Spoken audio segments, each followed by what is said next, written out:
Beralih ke kabinet bentukan pemerintahan Jokowi JK, dianggap tumbang tindih Jokowi akan melebur 6 kementerian. Ya, Jokowi juga tegaskan akan menghilangkan jabatan wakil menteri.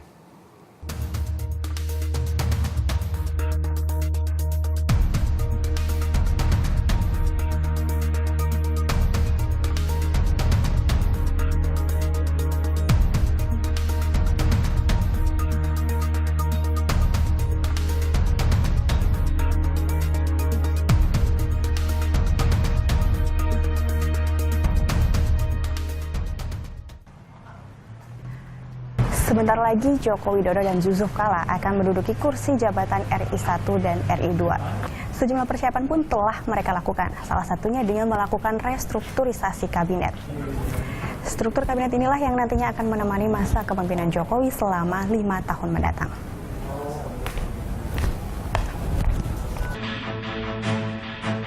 Setelah melalui pergumulan panjang, akhirnya Presiden terpilih Joko Widodo mengumumkan arsitektur kabinetnya. Bentuknya tak jauh berbeda dengan bentuk kabinet pada masa pemerintahan Susilo Bambang Yudhoyono. Pada sore hari ini telah kita putuskan jumlah kementeriannya ada 34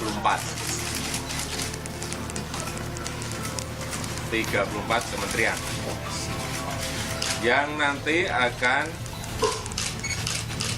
diduduki oleh pembagiannya oleh 18 profesional dan 16 profesional partai. Merasa banyak tumpang tindih antar kementerian, Jokowi pun melakukan perombakan. 6 kementerian akan dilebur, lalu akan didirikan 3 kementerian baru. Perampingan, pembenahan, penguatan di level bawahnya, di level eselonnya, eselon 1, 2-nya terutama. Itu juga sudah diberikan kajiannya ke Pak Jokowi JK, tapi tadi karena waktunya singkat, jadi hanya memutuskan yang 34 struktur.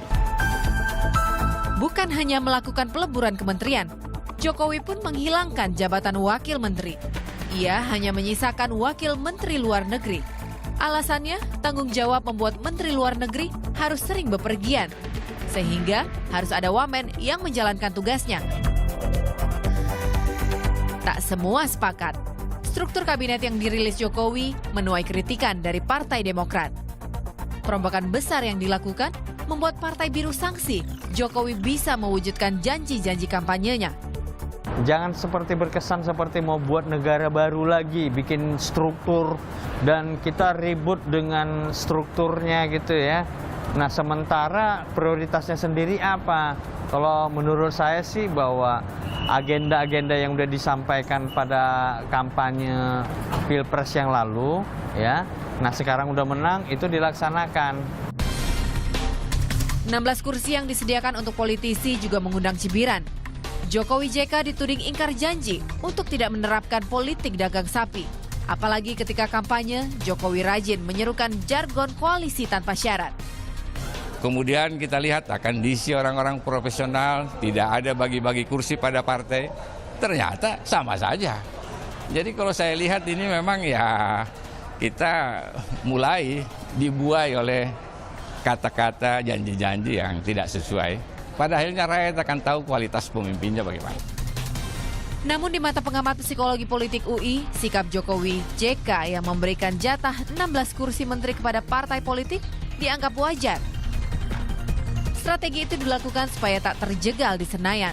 Melayani debat di parlemen itu akan bertele-tele karena koalisinya terlalu sedikit.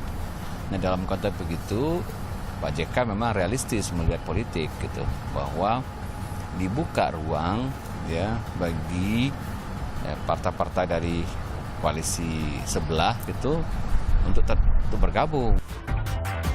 Setumpuk pekerjaan rumah menanti Jokowi. Optimalisasi kabinet merupakan salah satu yang mendesak untuk diselesaikan. Leni Hastuti, Trio Satria melaporkan untuk NET.